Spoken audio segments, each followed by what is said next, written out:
Hello everyone, a very warm welcome from the Australian National University here in Canberra. I hope that you and your loved ones are keeping safe and healthy.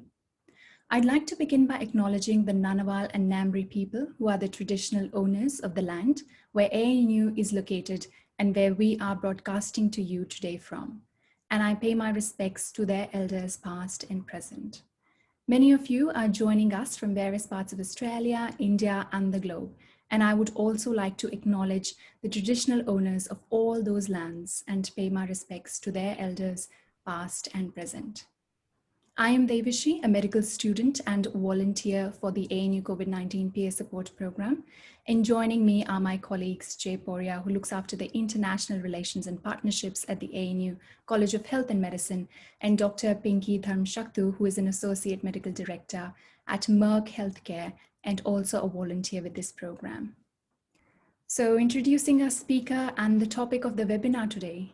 COVID-19 has disrupted the provision of pregnancy care across the globe. So today's webinar will be delivered by Dr. Marwa Ahmadzai to address the latest evidence in this area with a focus on direct and indirect impacts of coronavirus on pregnancy and how to adapt services to respond to the pandemic. Dr. Marwa Ahmadzai is an obstetrics and gynecology registrar at the Canberra Hospital, and she is interested in global health and has completed a Master's of Public Health, majoring in international health. She has volunteered for the Global Health Gateway, an online global portal maintained by health professionals.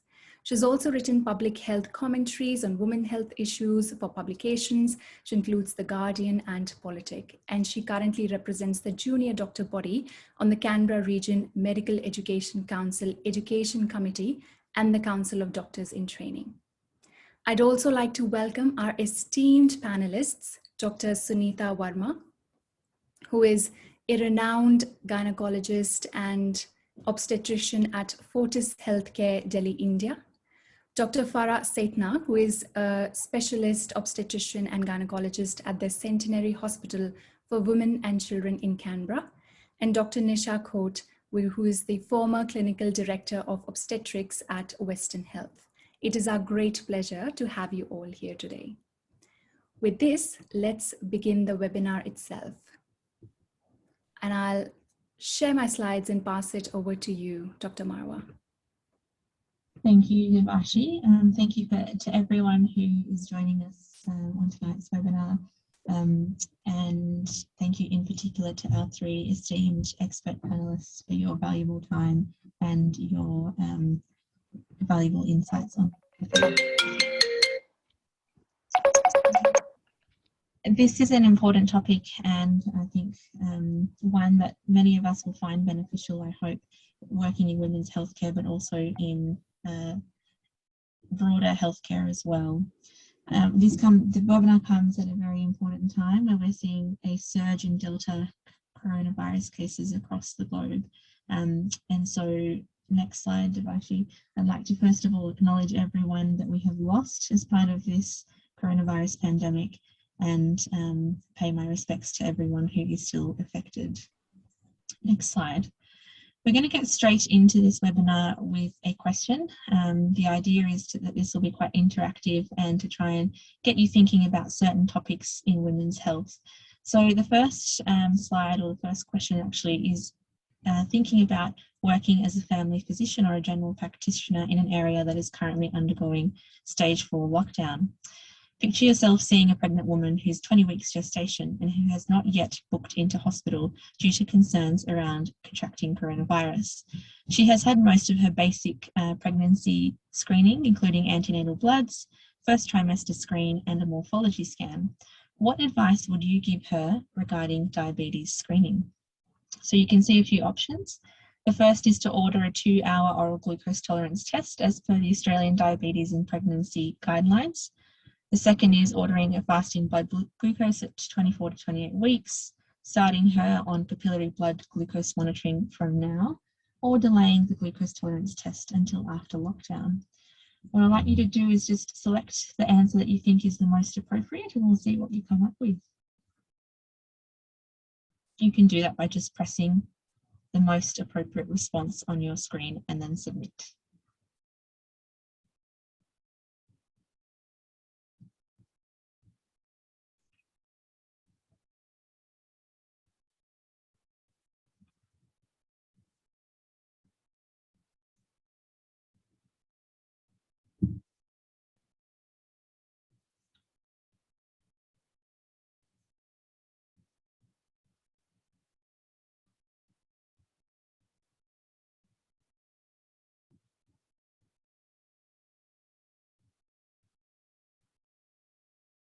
How are we going there, Jay and Devashi? Okay, great. So looks like the majority of you have chosen fasting blood glucose at 24 to 28 weeks, and that is the correct answer. So we'll move on to the next slide. With the advent of the coronavirus pandemic in Australia, the Royal Australian New Zealand College of Obstetrics and Gynecology released modified screening criteria or recommendations around gestational diabetes screening. The first was to delay screening until COVID-19 infection resolves or isolation is complete. And where social distancing requirements cannot be met by pathology services, performing a HbA1c early in pregnancy with antenatal serology and using a cutoff of 5.9% as diagnostic was suggested. Where women had previous gestational diabetes, it was suggested to start testing from 28 weeks or consider screening using the modified screening criteria that are listed on your screen. Now, this is quite interesting because the current screening in Australia is obviously based off a landmark trial known as the hypoglycemia and adverse pregnancy outcomes study and is validated. So there were many concerns that arose regarding this new criteria and the amount of gestational diabetes diagnoses that could potentially be missed. Next slide. So in response to this, a group from Western Australia actually went back and examined all of the glucose tolerance tests performed at their institution between 2017 and 2020. They found that in the 16,169 patients tested, if they used a rule-out threshold of below 5.1 as not being consistent with GDM, then actually they'd miss 67% of cases of gestational diabetes. And similarly, as you can see by the second line on the left on your screen, using a threshold of less than 4.7 millimoles would still miss 46% of cases. Next slide. Now we know that gestational diabetes causes a wide variety of complications, both for mum and for baby, some of which are listed on this slide. And so missing such a significant proportion of cases is concerning. Next slide. Another interesting study that came out as a result of this discussion in 2020 actually had a relook or secondary analysis of the trial that I mentioned earlier, the hypoglycemia and adverse pregnancy outcomes study. This study found that in Australia, the modified testing protocol would reduce the GDM frequency actually by 25%, down to 12.7%. And in fact, in these women in Australia, those that were missed would have comparable outcomes to women who did not have gestational diabetes, compared to other countries such as the UK and Canada, which were also reanalyzed in terms of their modified criteria, which we can't go into at the moment, where the rate of missed diagnoses was actually much higher, up to 80%. Now, in terms of a public health perspective, these women who are being missed, but still having comparable outcomes to women who do not have GDM, are being redirected away from hospital services, not requiring education, increased monitoring, increased appointments and specialist input, thereby taking off the pressure off core hospital services and allowing for social distancing.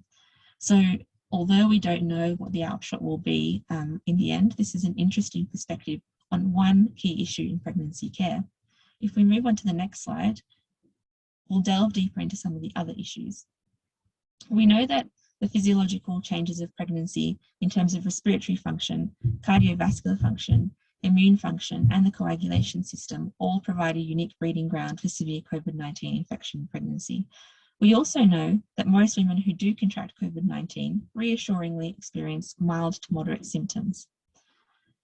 The risk factors for maternal COVID-19 in pregnancy include increasing age, high BMI, any pre-existing maternal comorbidity, and non-white ethnicity. On the next slide, I have documented the potential transmission routes between mother and baby, and these have been outlined in case series and case reports, although they are quite rare and also poorly understood. For example, transplacental spread has been documented in some studies. However, this is more often associated with severe COVID-19 with associated maternal viremia. And in fact, the placental changes seen in women who do have COVID-19 are varied and inconsistent. Next slide. Now, this particular table is actually from the Living Systematic Review and Meta-Analysis about COVID-19 and pregnancy, which was published by the British Medical Journal last year. A living systematic review means that the definitive evidence is updated regularly and added to the systematic review, which in these times is essential. As you can see from this table, the proportion of significant COVID-19 infection in pregnancy was 10% in this cohort of over 64,000 pregnant women. 4% of women required admission to an intensive care unit, and 3% of women required invasive ventilation. Next slide. In terms of pregnancy outcomes, we can see that the odds of all-cause mortality, admission to the intensive care unit, preterm birth, and indeed stillbirth were all increased in the group that were affected by COVID-19. Now, there are some important limitations to the study, and that is that initially the data and the evidence that were available to us were mainly case reports and case series, and many of these did not have a control group, and where they did, it was either a comparison group of non-pregnant women or from women chosen from pre-pandemic times, which are significant limitations. Next slide. Since then, there have been countless studies, in fact, an overwhelming number of studies, and this is just one of them, known as the Inter-COVID multinational study, which essentially enrolled women from across 18 countries and 43 institutions between March to October of last year. It was one of the first studies that actually paired 2 unmatched consecutive non-infected women concomitantly with every single COVID-19 affected woman in the study in order to minimize bias. I guess the other important thing about this study is it included data from both high and low middle income countries. Over the next slide, you'll see some of the outcomes summarised. 706 women with COVID were recruited in this study, and 44% of those women were asymptomatic. Women who had COVID-19 had higher rates of pregnancy-induced hypertension and preeclampsia, and were more likely to go to ICU and stay in ICU for longer. There was also a 22 times increased risk of death in the COVID-19 group compared to pregnant women without COVID-19. Now, the association with preeclampsia is an interesting one and not yet completely understood. It's still uncertain whether COVID-19 manifests in pregnancy with a preeclampsia-like syndrome, or indeed if SARS-CoV-2 infection actually increases the risk of preeclampsia. Next slide. Women in this study also demonstrated a higher caesarean section rate, which reflects, of course, the higher rates of pregnancy complications in this group, but also that in the initial part of the pandemic, it was felt that perhaps the risk of transmission to baby would be reduced by caesarean section, as would maternal respiratory disease. However, we now know that the role of caesarean section in reducing these risks has not been established. There was also a higher risk of preterm birth, as mentioned in the previous study, but we know that 83% of these preterm births were medically indicated. Next slide. Now, what about the babies born to COVID-19 infected mothers? 12.8% of babies in this study tested positive within the first 48 hours. However, most newborns were asymptomatic, and those that did develop symptoms usually developed mild symptoms of infection. And the majority of morbidity seen amongst these neonates was due to preterm birth. Interestingly, breastfeeding was not associated with an increased risk for neonatal test positivity, but caesarean section was. Next slide. Now, those are some of the direct consequences that we know about, but there have been countless indirect consequences for pregnant women. We know that pregnant women have been avoiding healthcare services due to health concerns, but also due to lockdowns, stay-at-home orders, reduced availability of public transport, and limited childcare due to the pandemic. We have seen a surge in intimate partner violence across the world, as demonstrated by the infographic on the right. There have been limitations on support people in labour, and choices in labour have been limited due to concerns, for example, regarding COVID-19 spread through the use of things like nitrous oxide or through water birth. As a result, there has been heightened stress and anxiety in pregnancy. On the next slide, I've shared modelling from the UNFPA, which shows concerns from the beginning of the pandemic last year about the potential increase in maternal deaths during the coronavirus pandemic. As you can see, there are two graphs here. The left is the best case scenario and the right is the worst case scenario in terms of maternal deaths. And this is from 14 countries in our region in the Asia Pacific area. You can see a significant increase in the worst case scenario, and that doesn't even take into account other changes in fertility that we might see due to contraception availability. So this number is probably actually much higher. Next slide. Now we know that these causes for concern were not unfounded.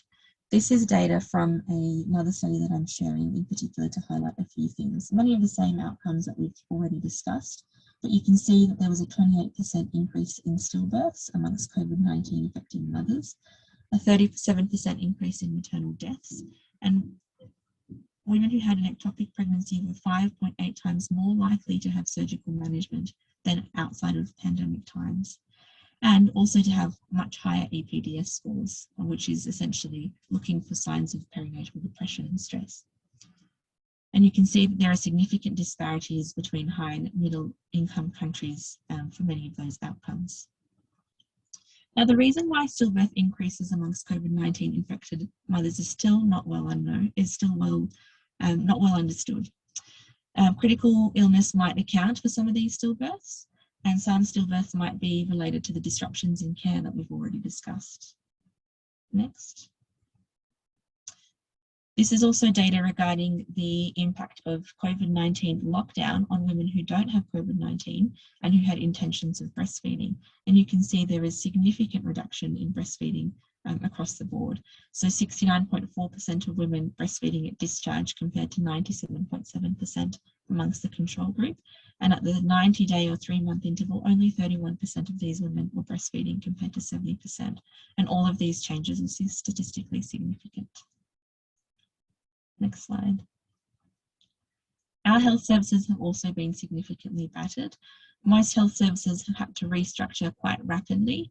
Telehealth has become an increasingly used service throughout the hospital, and this has both benefits and limitations. Sexual and reproductive healthcare has been less prioritised in favour of core medical services. Physical resources have been affected due to the surge in coronavirus cases. There have been less beds for women who present for obstetric or gynecological reasons. And there have been disruption to supply chains, not only for things like PPE, but also for availability of things like contraception. Next slide. There have been so many other unintended consequences. For example, we know that 70% of women who work in caregiving roles, including in healthcare, are women. And these women are likely to, a proportion are likely to be pregnant during the pandemic. So the workforce has been affected by changes to rostering due to some staff members being seconded to other departments to provide core medical care, due to increasing sick leave and the need to cover, which means that the remaining staff are working longer hours and more prone to exhaustion and burnout. Training has been disrupted across a variety of disciplines, and there is significant anxiety amongst staff about the availability of PPE and also the risk of exposure and transmission to family members. In Australia, we even appealed to retirees from our discipline to help. Next slide. This is an interesting infographic from a group in Melbourne who surveyed 86 health practitioners working in this space to gauge some of their concerns around this area. And you can see there are some key themes that are leaping out. One interesting one for me was the one of silver linings. And a quote from the study is that one thing I would say is shutting down the postnatal ward and only having the partners. Midwives have got more time to spend with women. Women quite like it. They don't have to think about, oh gosh, I can't put the baby on the breast now because Uncle Harry is coming to visit. So it's really been a positive there. Next slide. So what are some considerations for pandemic obstetric care for us as healthcare practitioners? Well, the first thing is trying to limit the number of appointments or duration of appointments, and also spacing out time between appointments so that women can socially distance in the waiting rooms. Ensuring that there is a mechanism to screen all women before they come into the hospital, so that women who are symptomatic or may have COVID-19 infection don't come in and transmit that infection. We know that hospitalised pregnant women with an acute infective illness are at greater risk of DVT and PE, and therefore the use of thromboprophylaxis in pregnant women who have COVID should be strongly encouraged. We know that there are clear benefits to using antenatal corticosteroids for women who are at risk of preterm birth before 34 weeks gestation. And at the moment, there is no evidence to suggest increased harm to mum or baby from using it in the setting of COVID-19. Interestingly, dexamethasone has also been suggested as a disease-modifying treatment in pregnant women who have COVID-19. And where a pregnant woman has received dexamethasone already, there is no need to give further antenatal corticosteroids for fetal reasons. Using isolation negative pressure rooms for suspected COVID-19 cases, which is easier said than done due to their availability. Next slide. Given we discussed already that cesarean section doesn't seem to decrease the risk of transmission to the baby, mode of birth should remain as per usual care and for the same indications. There has been across many states and jurisdictions throughout the world limitations on support people in labour and during admission.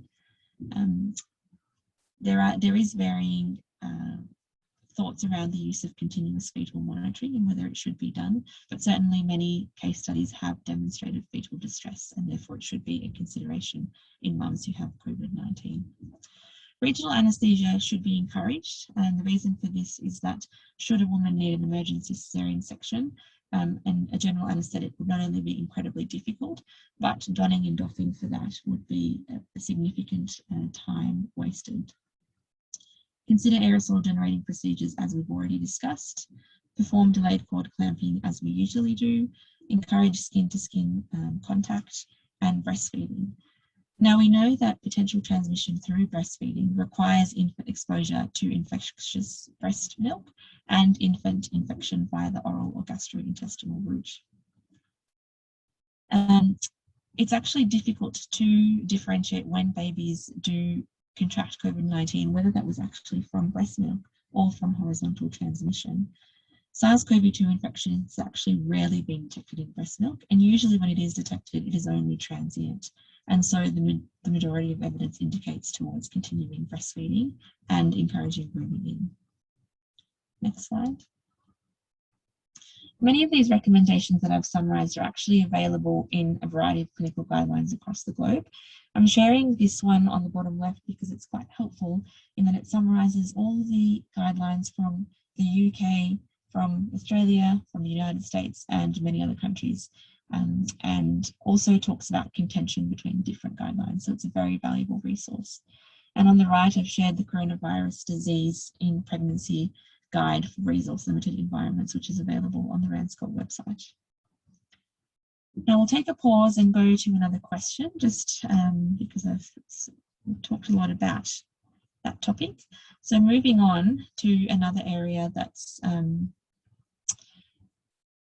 emerging, which is COVID-19 vaccination in pregnancy. And I certainly see women every day who are asking me about this, so I thought it would be a valuable discussion topic.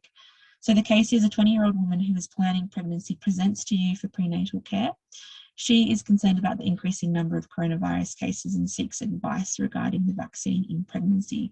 What would you tell her? And the options are all on the screen.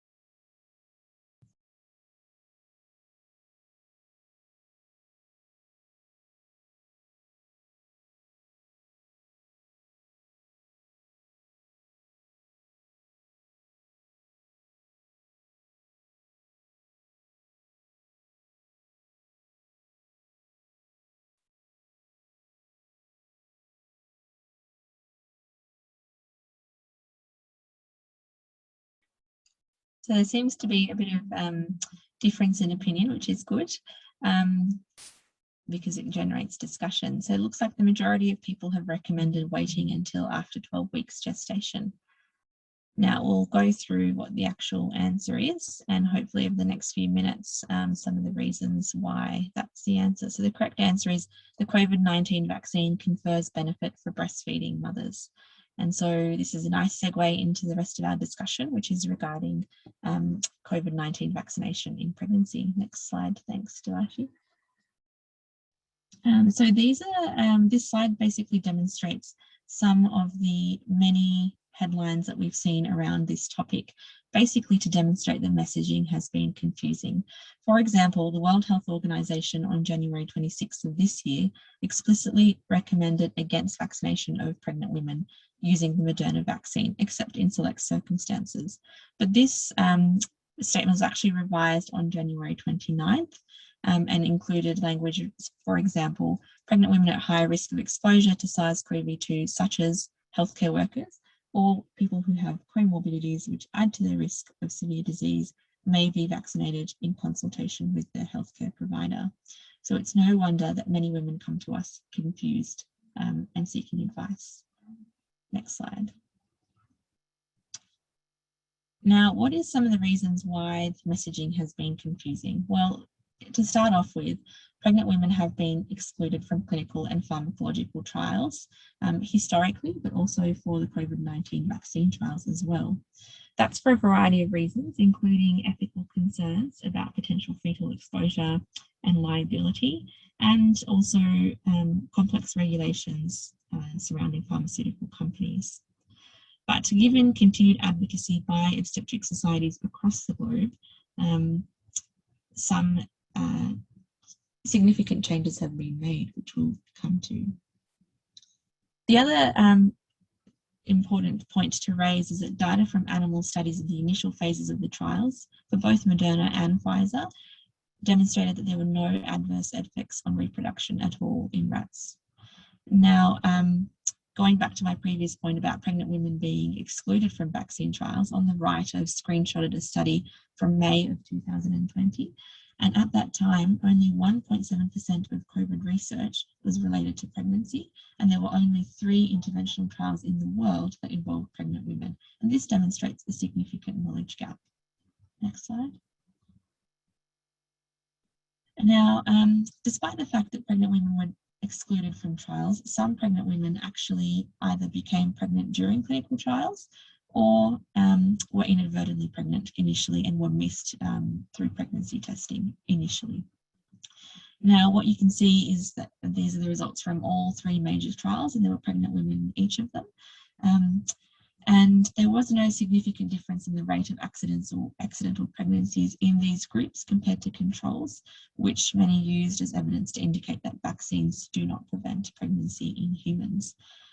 And while there was a significant miscarriage rate in the AstraZeneca trial, the overall numbers are small, so it's hard to comment on the generalizability of these results.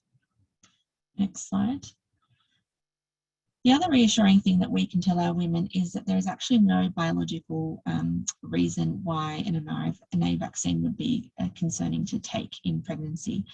This technology has been available since 2006, so that we have 15 years worth of data in which any long-term problems that may have arisen would have come to light. Not only that, but this slide demonstrates how mRNA vaccines work. They essentially deliver the mRNA nanoparticle into the injection site, and the body's host cells can then generate coronavirus spike proteins that will stimulate antibody production that will give protection against SARS-CoV-2 infection. This all happens in the regional lymph nodes and well away from any process that might cause any issues with the pregnancy. Second of all, these vaccines don't contain any live virus or any adjuvants that could affect the development of the fetus. And this is important information to pass on to women who might be concerned. Next slide. Now, despite the fact that pregnant women were actually excluded from trials, through advocacy, many groups encourage women to consider vaccination. And in the United States, 35,000 pregnant women have been vaccinated to date, if not more. And 4,000 of these women, roughly, actually enrolled in vaccine surveillance and safety registries. The split was almost even between women receiving the Pfizer vaccine versus the Moderna vaccine, and both of these vaccines, of course, are mRNA vaccines. And you can see from the graph on the right that the side effects were similar following vaccination for pregnant women and non-pregnant women. And in fact, pregnant women who had a vaccine were less likely to have systemic symptoms compared to those who weren't pregnant. Next slide. We also know that the majority of these women who had the vaccine were actually pregnant at the time of vaccination, and 13% reported pregnancy afterwards. The majority of women were in their second trimester, and about a quarter each in the first and third trimester. Next slide. This is a very good slide on table that's actually available from that study that summarizes the findings of mRNA COVID-19 vaccine amongst pregnant women in the United States. And the reason it's quite valuable is because it actually documents the incidence of certain outcomes amongst the VSafe pregnancy registry, or those women who had the COVID-19 vaccine, as compared to what is the documented incidence in the literature. And you can see there from that table that essentially adverse outcomes were not increased from the published incidence overall in the COVID-19 vaccination group, which is very reassuring. Next slide. So to summarize, vaccination does not cause increased risk of miscarriage, stillbirth, or birth defects from the available data that we have in pregnant women. In saying that, the next slide demonstrates some of the myths and concerns that are circulating on social media. One of those is that COVID-19 vaccination can cause infertility. Now, the mechanism of this is that the SARS-CoV-2 infection is actually similar to syncytin-1, or presumed to be similar, and that's a protein that is critical for formation of the syncytiotrophoblasts in the developing embryo.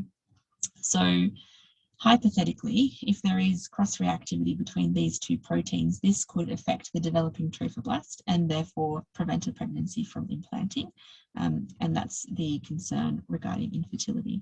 This was first published in a blog post online and then went viral on social media. The study on the right is one of many that looks at this topic, and essentially they used frozen embryo transfer as a model for comparing the implantation rates between SARS-CoV-2 vaccine seropositive mothers, infection seropositive, and seronegative women, and no difference was found in the documented serum HCG or implantation rates, or even sustained implantation rates between these three groups, which is incredibly reassuring. Another myth on the next slide is that the vaccine can affect ovarian function or ovarian reserve. And where this has come from is that the vaccine does have potential for a limited time to affect menstrual cycles, usually between 1 to 2 cycles. This can be either due to a stress response or an immune response, because the endometrium is an immune responsive tissue. Usually women tend to experience a decrease in flow, but also some studies have documented an increase in flow following the coronavirus vaccine. And this can occur in up to 25% of women, but is self-limiting and does pass. And there are 2 studies there that I have screenshotted that go further into detail, demystifying this myth essentially. Now, I've already gone over the 30 minutes that I promised, but one last slide from me is essentially to summarize the recommendations for COVID-19 vaccination and pregnancy, which is from 2 main bodies in Australia, ATAGI and RANSCOG. And what we can recommend pregnant women that we look after is that we should routinely be offering all of these women vaccination at any stage of their pregnancy, because there is no effect on the implantation of the embryo or on miscarriage rates. It doesn't matter what stage of pregnancy they are vaccinated. They should receive both doses and not delay any doses. They don't also need to avoid pregnancy following vaccination. Pregnant women, breastfeeding women should also be recommended vaccination. And we can inform pregnant women that antibodies are transferable through the breast milk and the placenta. And in Australia, the recommended vaccination again is the Pfizer vaccine. I think that's all from me. I'm sure there's many questions or food for thought that have arisen following this discussion. So now I'd like to open the floor to our three wonderful panelists, Dr. Coach and Dr. Verma and Dr. Sethna. So if you guys have any questions, now would be a great time to start documenting them in the chat box just below. So you'll see sort of where I'm pointing on your screen, and we'll start going through some of those questions now. So one of the first questions, what is the latest evidence regarding breast changes following Pfizer vaccine?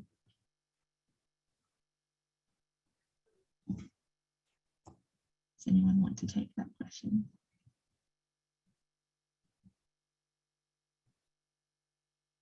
Marwa, if nobody else will, I will. Yeah. I've seen a lot of reports of breast enlargement following vaccination. I don't know that there has been actually any research into it that looks at the evidence for it. You know, medicine traditionally says that an anecdote does not equal evidence, and so we have to wait and see. I think it's really important to do that sort of study. I've also seen lots of reports of women reporting menstrual irregularities after vaccination. Again, there hasn't been a study that I know of that has looked at those sorts of changes. And I would say that, anecdotes are great. And of course, we should address them when women raise them with us, but they don't make evidence. I agree. We don't have the Pfizer vaccine in India, so it would be difficult for me to comment about that. But What vaccine we do have you not have? seen any such even anecdotal evidence for the vaccines that we do have. So Dr. Verma, for those of us from other countries, what vaccines do you have available for pregnant women? So we have two vaccines now here available. One is Covishield, which is the AstraZeneca recombinant viral vector vaccine, and we have Covaxin, which is indigenously produced by Bharat Biotech in India, which is the inactivated viral vaccine. Mm-hmm. And the government has approved vaccination for pregnant women only a month back. So this was exactly on 2nd July, 1 month back. Before that, pregnant women were not eligible for vaccination, but our Federation of Obs-Gynae of India has strongly recommended this vaccine. This was recommended in May, but the approval came only in July. So we are extremely happy about this, though there have been anecdotal and, there are rare instances of thrombotic thrombocytopenia with the Covishield vaccine, the thromboembolic events, but they have been rare. And there has been a study by the adverse effects on vaccination. There's an immunization committee in India which had studied cases this was on 3rd of April. And they found that there were only 0.61 cases per million doses of the vaccination. So this was a very, very small and rare event. This was not in pregnant patients. So, but they have all concluded that, with pregnancy, the risks are so much that the risk-benefit ratio is very, very much towards giving the vaccination than avoiding it for this theoretical consideration of having thromboembolic events. So Covishield and Covaxin. Covaxin has not reported any thromboembolic episodes. So both of them have been now approved for the vaccination in India. Thank you. We've got moved to another question because there seems to be lots of questions coming through, so we'll try and get through as many as possible. I might direct this question to Dr. Sethna. I know that vaccination for pregnant women had just been approved in Australia as the 1B phase. Is there any Australian data available since the approval in June? So at the moment, there's no data available from Australia. In fact, in many states and territories, the government has only actually opened and made pregnancy sort of a priority group in the last sort of 7 to 10 days. So there is no data as yet from Australia. But I guess if you look back and look in other countries where they've got higher vaccination rates, so specifically the UK and the US, where certainly in both those countries Pfizer is available, which is the vaccine that's recommended in Australia.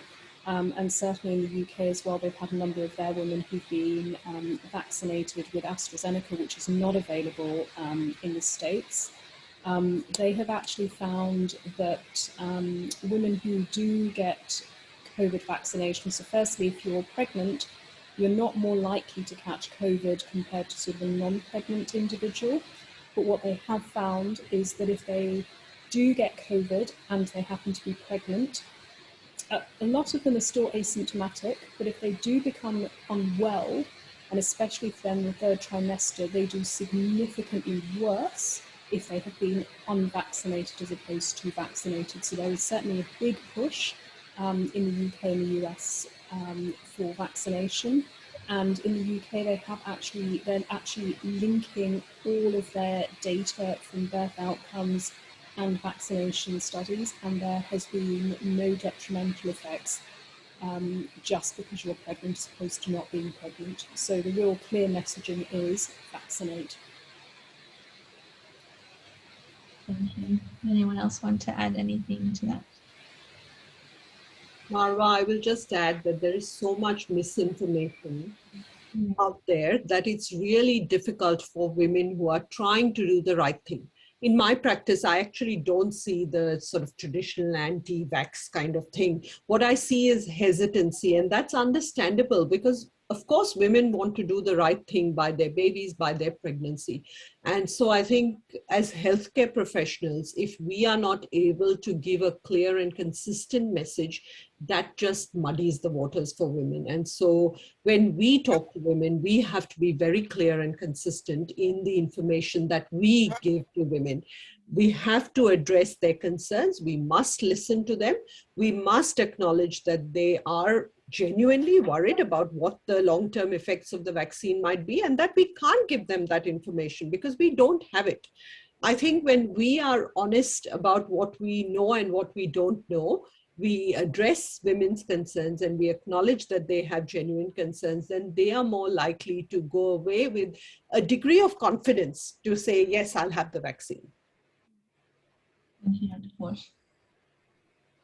Now, there's another question from Fiji. Thank you to those joining us from Fiji. And the question is, at what stage in Fiji we offer Moderna vaccine to pregnant ladies? At what stage of pregnancy can we safely inject the vaccine to pregnant ladies? I think we've touched on this during the discussion already. At any stage of pregnancy or pre-pregnancy is safe.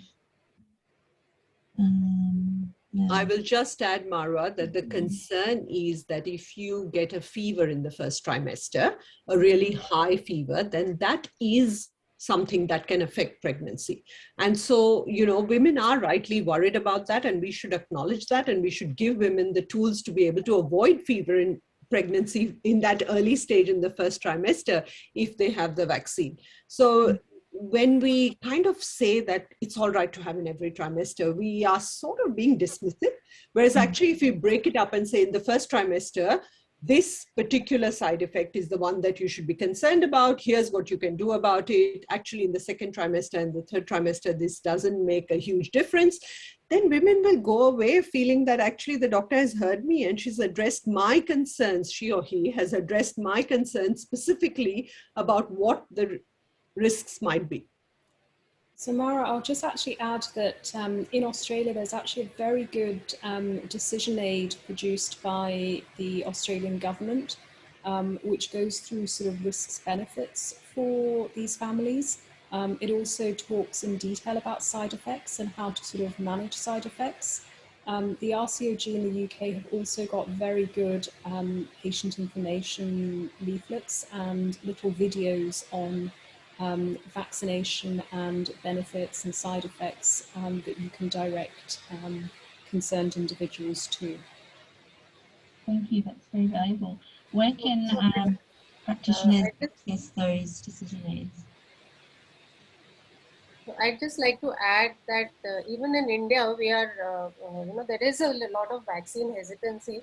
But considering what we saw in the second wave, there is almost an 80% acceptance, though they are always wondering as to what would happen to my baby, what would be the long-term effects.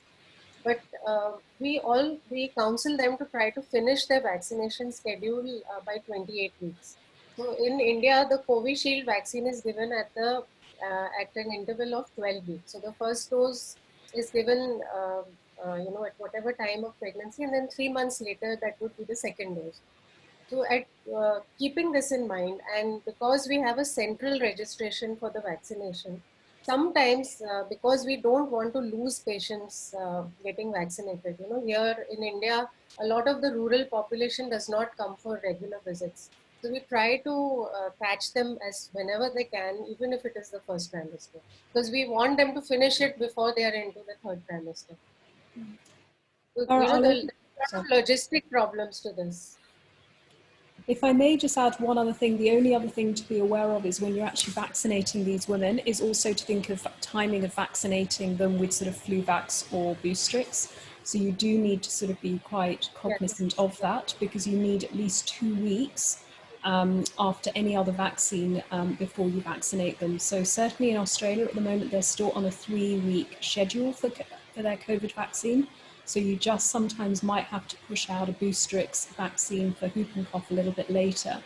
And just with sort of uptake of Fluvax and Boostrix, which is never 100% and in and of itself is not without side effects, you'll also find at the end of the day, all we can do is accurately give them honest information and let them make a decision that's right for them. Okay. There are quite a few more questions. A lot of women who are receiving the vaccination are already in the third trimester by the time the approval came.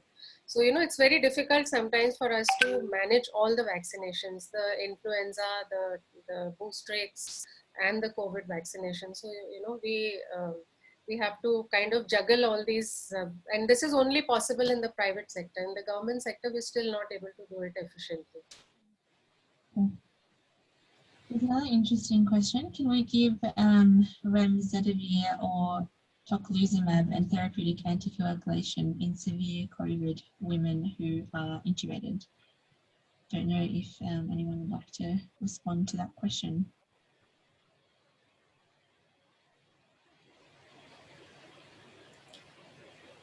So look, I think the difficulty is there is not many trials of pregnant women, and one of the things to sort of say is that we should actually actively recruit our pregnant women with COVID who are severely unwell into trials, and certainly recovery and REMCAP are the trials. The evidence is best for sort of steroids, and although you mentioned dexamethasone in your talk, actually in pregnancy, prednisolone at 40 milligrams daily for 10 days, or Hydrocor 80 milligrams BD is the drug of choice as opposed to dexamethasone. Clearly, if you need fetal lung maturity, by all means give dexamethasone if that's what you use, or betamethasone. In terms of remdesivir and tocilizumab, there's sort of more emerging data of some benefit for some women, but these haven't been sort of controlled studies. And I guess it's really still a case-by-case basis, depending on severity, with the team sort of concerned. I guess the important thing is to recruit them into trials, so we do have more data that can sort of better inform practice. And in terms of sort of safety data, again, that is sort of variable and emerging. We do use certain biologics in pregnancy for other conditions, but the data on remdesivir and tocilizumab is limited. Now, in terms of sort of the question in terms of therapeutic anticoagulation, these people who are in intensive care, we know just being on intensive care as opposed to not being on intensive care increases your risk of a thromboembolism. Doesn't necessarily mean they are fully anticoagulated with therapeutic anticoagulation in the absence of a proven event.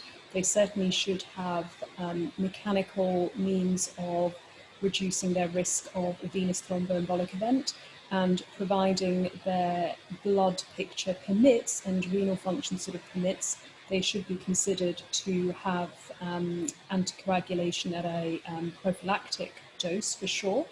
And in fact, even pregnant women who are not on intensive care but just have COVID should actually be considered sort of a minimum of 10 days of prophylactic thrombo prophylaxis in the form of sort of low molecular weight heparin. As to why these women are getting clots, we don't necessarily think it's a venous thromboembolic event. It's probably sort of an inflammatory process due to sort of COVID. I hope that answers the question. I'm not sure if Nisha or Sinisha have got anything else to add. I think in Australia, we really have no experience at all, which just makes us feel like, who are we to talk about this? We can only look at the studies and talk about what we see from other places. So we did have a lot of severe illness in the last wave that we had. And the guidelines that were made by our bodies, including the anesthetists, the intensive care, the obstetrician gynecologists.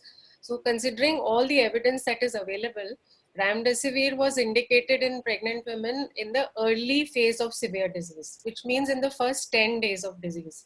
Usually in mechanically ventilated patients, it was not very useful. So the ACOG, the RCOG, the Society of Fetal Medicine, our FOXY is the Federation of Obs Gynae Society of India. So they have recommended remdesivir in the first 10 days of the illness for a patient who requires supplemental oxygen. And also in consideration, talk to the multidisciplinary team about the benefit of remdesivir or not. And also in terms of compassionate use, because we really don't have anything else to use. So, but having said that, there was a solidarity trial done by the WHO, and they found that there was little or no effect on mortality, on ventilation, on duration of stay, and they have sort of now given up on it as a useful medication. But still, evidence is limited. In pregnancy, it is even further limited. And most bodies do recommend that in early stage of severe disease, it should be given. And as for the interleukin-6 receptor antagonist, if there is an evidence of hypoxia, along with evidence of inflammation, which means all your inflammatory markers, like the interleukin-6, the CRP, the ferritin, LDH, they are all raised, the inflammatory markers are raised, then within 24 hours of ICU admission, it should be administered. Pregnancy studies are limited, but so far there has not been seen any fetal toxicity with this drug. So, and of course, steroids, as mentioned by Dr. Setna, are they are the key to managing severe disease. And these patients who require supplemental oxygen should be started on steroid. If you require lung maturity, give dexamethasone, continue it till 10 days. Initially give the higher dose required for lung maturity and then only 6 milligram OD. Or you can give dexamethasone for 2 days and switch over to prednisolone or to hydrocortisone equivalent doses for the next 8 days, so that you're not giving too much of steroid to the baby. Prednisolone and hydrocortisone are extensively metabolized in the placenta and do not cross to the fetus. So we have been following these recommendations, and in spite of everything, we do have patients who have come out of severe illness. We've had patients who've been ventilated for almost a month before they have actually come out of the illness. But at the same time, we've had an equal amount of mortality. So I think it's only the future studies and recruiting patients for trial which will tell us actually what is effective. So in ICU pregnant patients, we've had approximately 40% mortality in the second wave with the Delta variant. It's very frightening stuff. Another question that we have is there have been concerns about a potential increase in birth trauma or postnatal depression. Women seem to be really struggling with restrictions and perceived or actual lack of support postnatally. What would you have to say to that?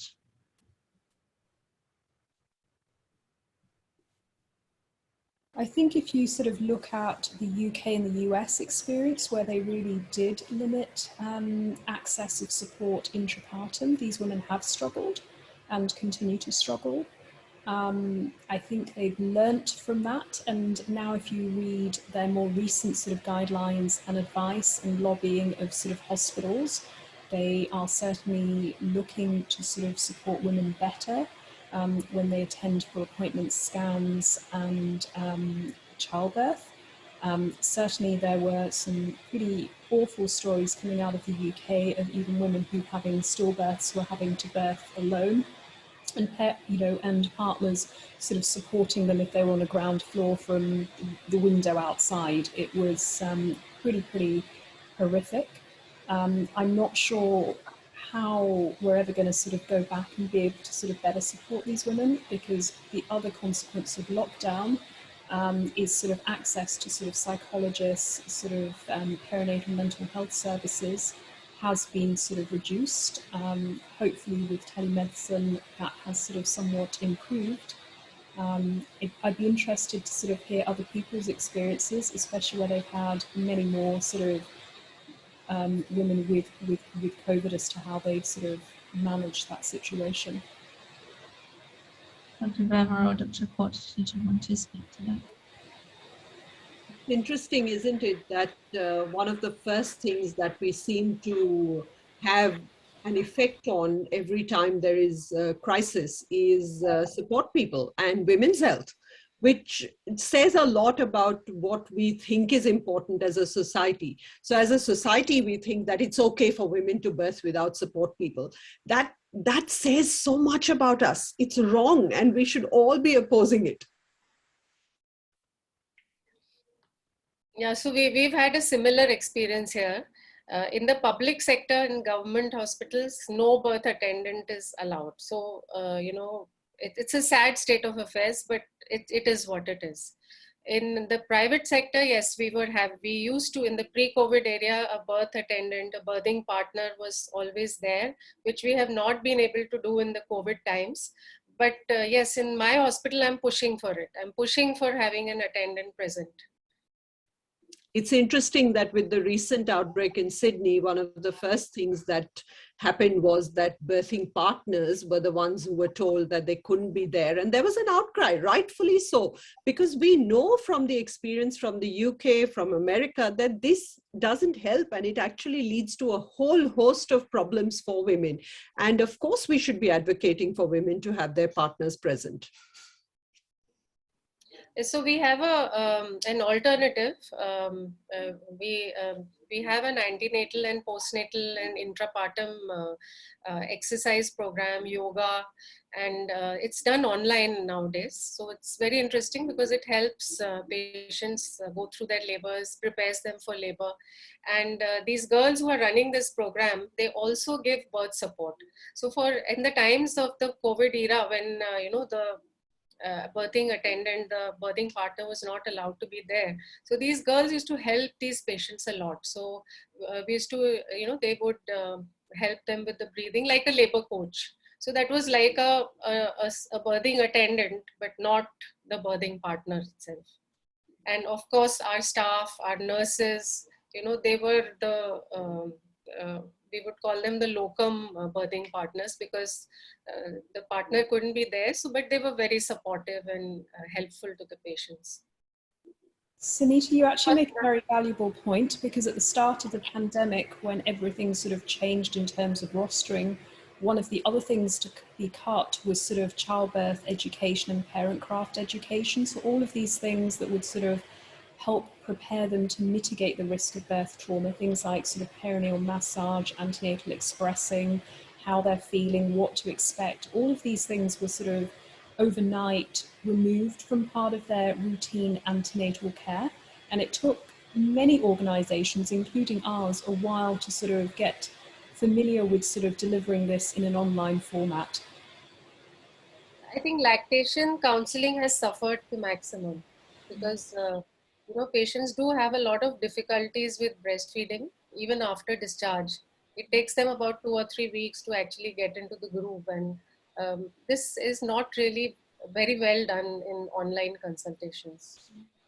And not to mention the effect of the fact that we were actually separating mothers from babies and saying, don't do skin to skin, and saying, don't breastfeed, or wear a mask and put a shield on the baby when you breastfeed. All of that has been so detrimental to the whole breastfeeding experience. And we should talk about it, given that it is World Breastfeeding Week this week. That's right.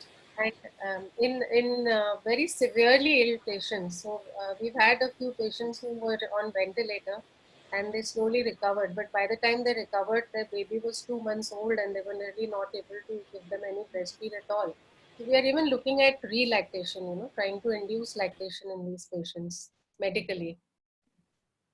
That is so good to hear.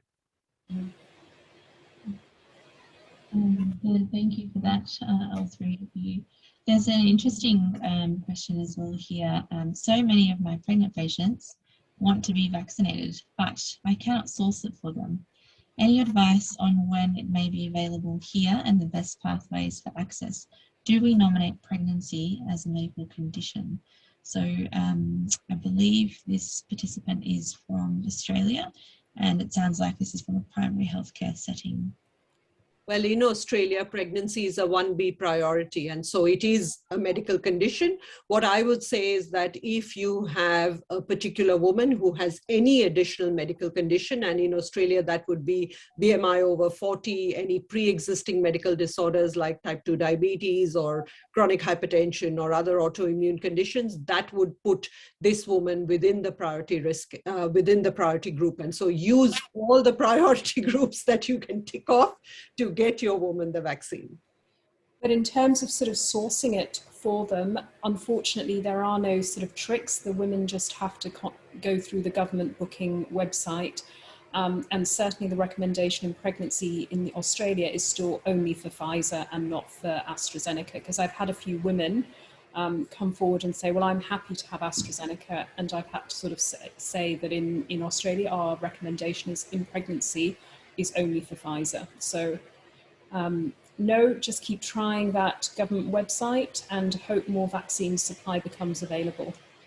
And hope that more research comes up to say that actually AstraZeneca is also safe in pregnancy and breastfeeding, and so more women can access more of the vaccine. And it will come. The research is ongoing, the evidence will come. So for those who are logging in from other countries, in Australia, the wait for Pfizer can be up to a month or longer, whereas the wait for AstraZeneca is significantly less. Dr. Verma, what's it like in terms of women in India trying to gain access to vaccination? Do they have to wait significant periods of time? So we too have a centralized government portal where patients have to book for appointments. So they're available for free in the government sector.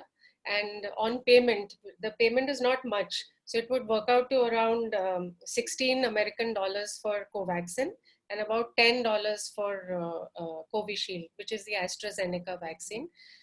In the private sector, there is also a provision for walk-in patients. So a lot of our pregnant patients, when they come to see us in hospital, we counsel them and we motivate them to get the vaccine at the same sitting. So there is a provision for walk-in patients to come in and take the vaccination. No. Look, if there's no other further comments on that question, we'll move on. Now, we'll try and answer as many of these questions as possible. And if anyone can't stay with us while we are doing that, they will be available in the recording, which will go up on the website. So another question is, any data available on the long-term autoimmunity postpartum among children born to women who had the COVID vaccine during pregnancy? Short answer, no. No. Yeah, it's still too early for that. Do we have any guidelines and recommendations about rooming in for mothers who have tested positive to COVID? So certainly the RCOG guidelines in the UK are recommending rooming in and are just talking about sort of safe practices with sort of hand hygiene mask wearing if the woman is positive while breastfeeding, just so there's no droplet spreading to baby, and exemplary hand hygiene. Clearly, if baby's well and mum, although infected, is well, the advice is still ruling in. Is there any difference in the jurisdictions where you work, Dr. Brown or Dr. Port? Not really. Okay. We follow the same guidelines. What comorbidities in pregnancy would prevent a healthcare worker advising against vaccination? I would imagine comorbidities would be a good reason to advise for vaccination rather than against vaccination. Yeah, probably only a patient having an active COVID infection, or she's recently received monoclonal antibodies or convalescent plasma.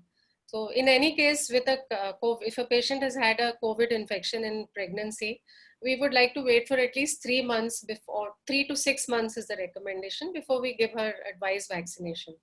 So, or if she has a history of anaphylactic reactions to any of the components of the vaccine or to any other vaccine, I would be a little careful.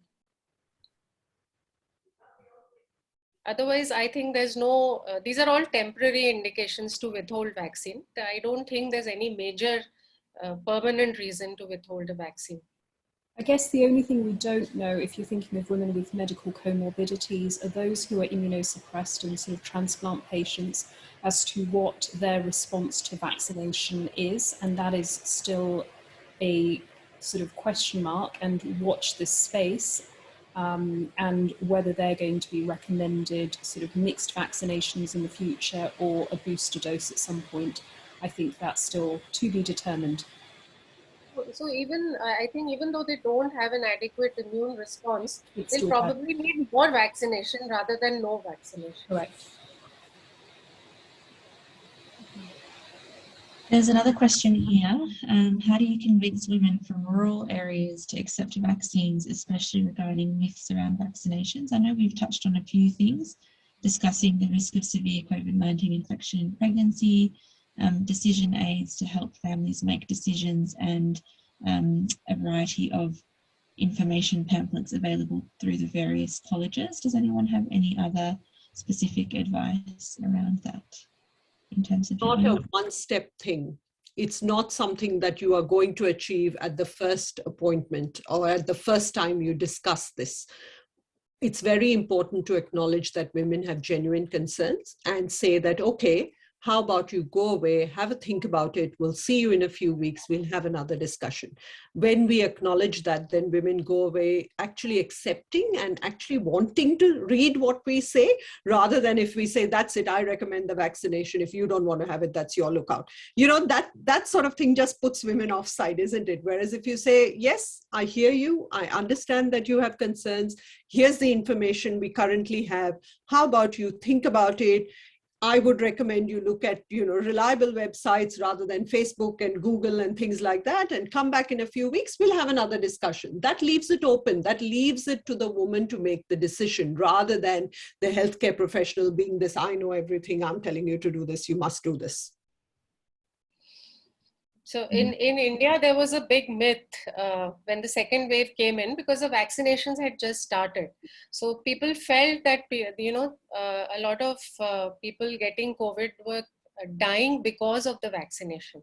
So probably they got the vaccination, maybe they got it when they were in the pre-symptomatic phase of the disease. That could have been one reason. Second reason was a lot of these vaccination centers were not following COVID appropriate behavior. So transmission of infection in the vaccination centers was probably more. I don't have data about this, but these are the things that that did happen here. So the rural population felt that it was the political agenda to kill people with vaccination.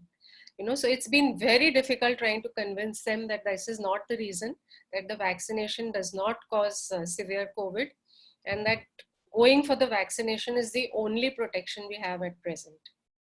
I think part of this is also making sure that sort of any member of staff who's providing maternity care is appropriately educated on sort of safety and current advice. Only this week in the UK, and I know I keep referring to the UK, but the Royal Society of Midwifery have had to sort of put out a memo because there have been sort of some cases of misinformation being provided to pregnant women from staff who weren't 100% certain of what the facts were. So I think the real important thing is clear and consistent messaging, but it's also being honest as to what you do and don't know. But I think that is sort of something important as part of this, is making sure staff delivering maternity care are appropriately educated as well and provided with up-to-date and current information, so they're better able to answer these A follow-up questions. question that I would have We have is a lot of that pamphlets and booklets for information now, since the time that approval has come, and hopefully they will be disseminated amongst the entire population. a follow-up question to those points that you've raised is that I think many healthcare workers feel overwhelmed by the rapid turnover of evidence and recommendations around this area in the provision of maternity care, and limited education around this in the institutions where we work. What would your recommendations be, or what would your words be to those people who might feel that they don't know enough to recommend to women? I'd actually say log into the sites where the living systematic reviews are, because they are current, they are updated, and they're updated regularly. And with all of these things, if you don't know, ask, have the conversation, because if you don't know, I'm sure somebody else wouldn't know. Is where I'd sort of point you in the direction of, is actually to go to sort of college websites. So RANSCOG have got good information, RCOG have got good information, ACOG, and I'm sure even Foxy have got some good information in India.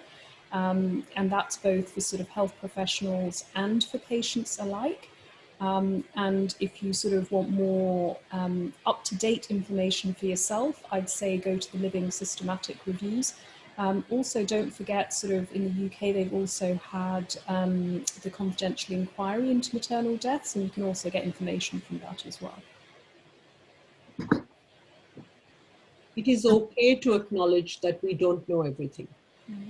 We have long held this position of, I'm the expert, I know everything, I will give you the advice. It is okay to say that actually this is a whole new space we find ourselves in. We don't have all the information. We need to work collaboratively. We need to ask our colleagues who might know more than us, and that might be colleagues who are junior to us. The junior doctors are the ones who are reading all the information. Why not ask a junior doctor? I think it's time. It has always been time, but now is even more to flatten that hierarchy and go, we're in this together. We don't have all the answers. We need to work collaboratively.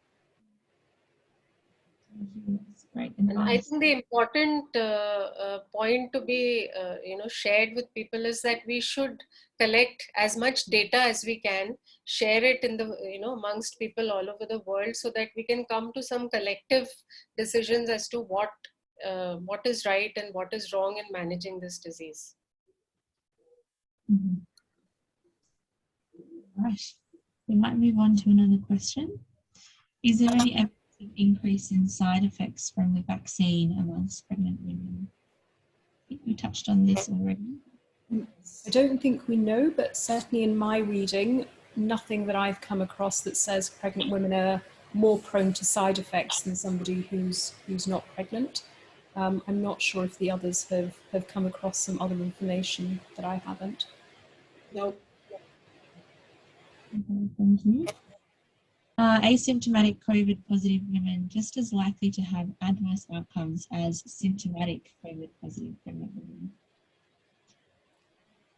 So studies from all over the world have, and in fact, even what we have practically seen, asymptomatic and mild infections usually do not lead to any adverse outcomes in pregnancy. It's the ones which are symptomatic.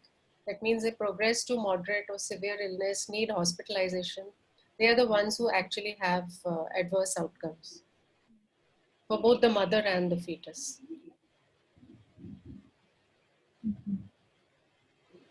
This one's quite a broad question.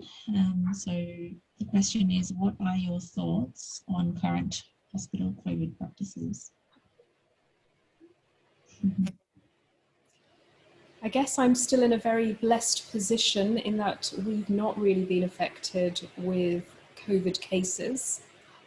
So although there are sort of restrictions in terms of social distancing, in terms of sort of mask mandates, and sort of antenatal care has changed a little bit in terms of sort of spacing out appointments and sort of limiting the number of people waiting in antenatal waiting rooms. Actually, our practice in terms of sort of making sure we've got sort of partners supporting their women at this moment in time is probably not that different. I think it is different in terms of visitor restrictions, and they can't have their children coming in, and they can't have sort of more than one visitor when they're on the postnatal ward.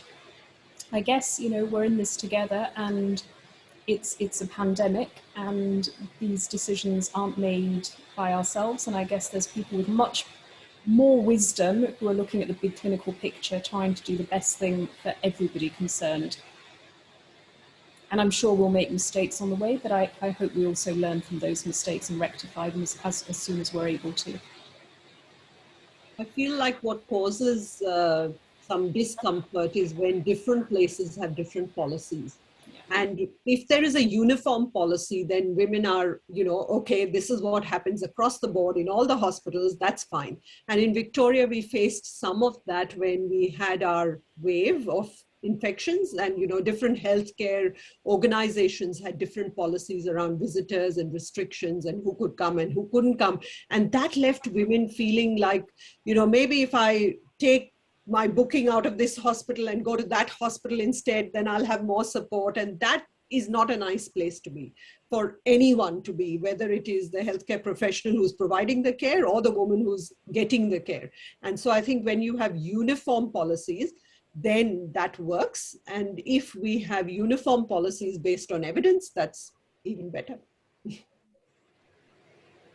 We had similar problems in India, because some hospitals were designated as totally COVID hospitals. Some were hybrid hospitals, which were, you know, partly COVID and partly non-COVID. And some which were less than 50 bedded were non-COVID. So there were a lot of standalone maternity centers, you know, which had less than 50 beds, which patients left all their doctors and their booking in the partially COVID and COVID hospitals, and they went to the standalone centers or to the smaller nursing homes where they could deliver. And as you said, I'm sure that was not really good for them, because the fear of contacting COVID in a hospital which was even partially COVID was so high that you know, they left their doctors they'd been seeing for the last 9 months and went to deliver in smaller setups. And of course, these smaller setups were not able to take COVID patients because they were not allowed to. So because there was a universal screening of all patients who were admitted to hospital, all pregnant patients, so anyone turning COVID positive was turned away from these centers and had to look for a bed elsewhere. And most of the times they had such difficulty finding beds or finding a hospital that would accept them. So the situation was not good for them. I think in this sort of situation, we also have to sort of be very mindful of those vulnerable groups as well. So certainly in Australia, maybe those in whom English is not a first language, who maybe don't have a great degree of health literacy. So we specifically need to be very mindful that we don't sort of miss this very vulnerable group from sort of getting appropriate information in healthcare when they're frightened and they just don't quite know how to get information. To see more information in a variety of languages for all women. I will just add one other thing, Mara, in terms of sort of certainly where sort of COVID has been sort of more endemic and sort of been more of a problem. I guess the other thing is sort of maternity services, which we've not been very good at doing, is, and you touched on this in your talk, is also contraceptive services in the postnatal period. You can't rely on these women being able to access their GPs, sexual health clinics, and sort of usual contraceptive sort of practices to actually being much more thoughtful about sort of providing immediate postpartum contraception and making sure they've got a plan before they leave hospital, because then leaving them to sort of access care becomes tricky. And the last thing, you know, you're going to add to more sort of trauma if they unexpectedly fall pregnant without a clear plan, especially if they've had sort of adverse outcomes the first time around. So it's actually changed a lot of our practices as well. You know, for normal vaginal deliveries, we used to call patients for a follow-up after a week. We increased this interval to 2 weeks so that we could just have a look at their episiotomy, give them the general advice. We used to usually call them for contraceptive advice at 6 weeks, but now a lot of patients don't turn up. So probably we have to give that information in that one postnatal visit that they come for. And of course, telemedicine is what we are encouraging, especially for contraception, for even some of the routine antenatal visits. What is recommended in our society is that we have at least 4 visits of patients: 12 weeks, 20 weeks, 28 weeks, and 36 weeks. So, and at these times, you can, if needed, for the 12 and 20 weeks, you do your scans, the NT scan and the anomaly scan, and a growth scan as and when required, 28 or 36 weeks. And in between, we do encourage tele-consultations. We encourage them to get their antenatal investigations done. And as Marwa was talking about GDM, we do what is called the glucose challenge test, which is just a one-step test. And because we have a lot of problem with patients coming fasting, and they sometimes, if you advise them to get a conventional OGTT done, they would not get it done, you know, before they come the next time. So this would be a 75-gram glucose taken, irrespective of their fasting status, and a glucose level done 2 hours later, and anything more than 140 would be diagnosed as GDM. So this would be a screening as well as a diagnostic test. It would not mandate the patient coming fasting. And this has been developed by DIPSI, that is a Diabetes in Pregnancy Society of India, study group of India. And it has been accepted by WHO. The other reason that this is very helpful to us is that in non-Caucasian population, that is in the Southeast Asian population, even though they have lowest BMIs, they have the lowest fasting sugars, but their PP sugars are usually high. So if we do only a fasting, we would miss almost up to 76% of patients who have had GDM. Having said that, there have been a lot of studies which have compared the conventional OGTT to our DIPSI test, that is the GCT, and they have found that the sensitivity of the DIPSI test is only about 83 to 85%. So, so a few patients can be missed, but as Marwa pointed out, usually these missed patients would not have a bad outcome. So, so there's a little bit of a change in our screening of patients. I'm cognizant of time, but I will just mention one thing we haven't also talked on is actually also community provision in the postnatal period for these women. So normally sort of midwifery support and things has also not been as accessible because obviously COVID restrictions, and certainly if COVID has been prevalent in the community, they've limited contact, and certainly sort of again, in other parts of the world, women are given sort of advice as to how to prepare for visits at home to mitigate exposure and what to expect. And I think also because of lockdowns, people don't get family support in the same way that they would otherwise have had access to, which also makes it incredibly difficult and challenging. At this point, actually, Dr. Sethna ties in very well to one of the only, there's 2 remaining questions, and one of them touches on this. How, as medical professionals, are you creating relationships with external organisations to provide supports for women adversely affected during COVID? I'm also cognizant that you have all shared so much of your valuable time with us, so only if you had time, there's 2 final questions.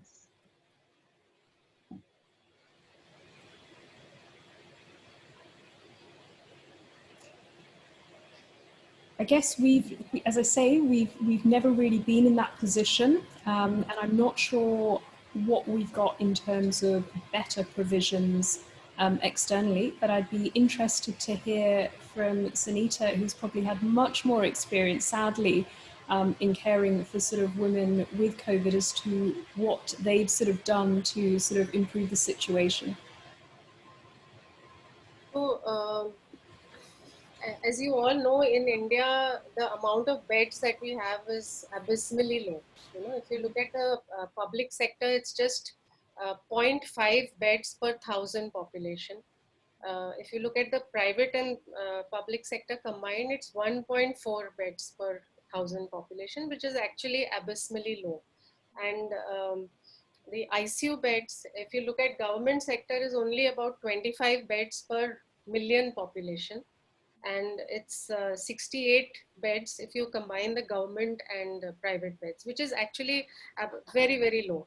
So we've had a lot of problem with bed availability in the peak of the pandemic. And whatever the data that we have about the pandemic, about the morbidity and mortality is probably underreported, because there is a lot of rural population that does not have access to healthcare.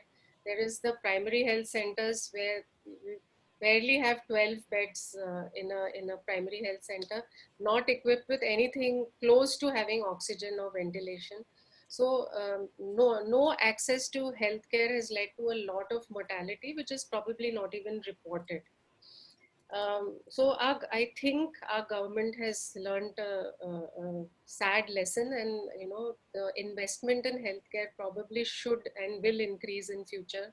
The amount of the oxygen availability was under stress during the peak of the pandemic, as you all must have heard on the news. So you know, now more centers are being set up for production of oxygen, for medical level oxygen. And you know, I'm sure when you know, a lot of NGOs, a lot of NRIs, people like you know, people living in other countries are donating ventilators, are donating equipment to India.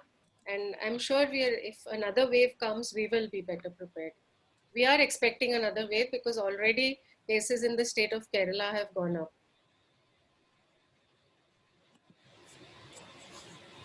Okay. And I guess the final question then is from another healthcare worker. I see women often around the 36-week mark asking if they should start their course of vaccination at that gestation, or whether they should wait until after they birth to begin the schedule. What are your thoughts? If you can get the vaccine, get it. Excellent. I would say that too. The only thing it's going to change is if you happen to have delivered around the time your second dose is being scheduled for, in which case you can defer it by a week or so until you're able to go and get vaccinated.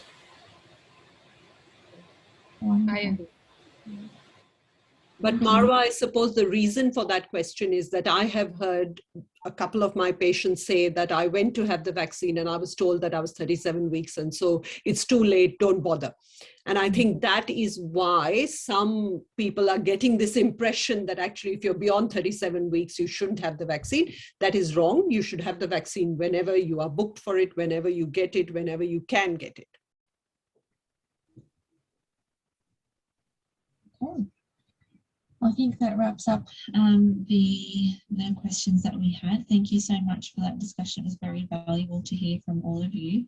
And I might hand back over to Devashi.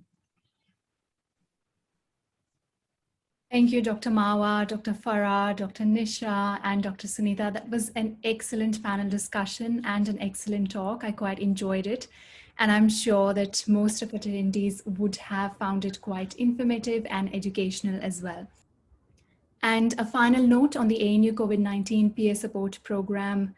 If you'd like to know more about this program, the website is provided here. And if you are a medical or healthcare professional and like to register to volunteer or seek any support, please use the following link as well. You can also contact us via email on international.health@anu.edu.au. We have also provided our WhatsApp number if you prefer us to contact us on that. And that concludes the webinar. Thank you all for joining in. Thanks to the attendees and the excellent questions that came in. Thank you so much. I love the opportunity to interact with you all.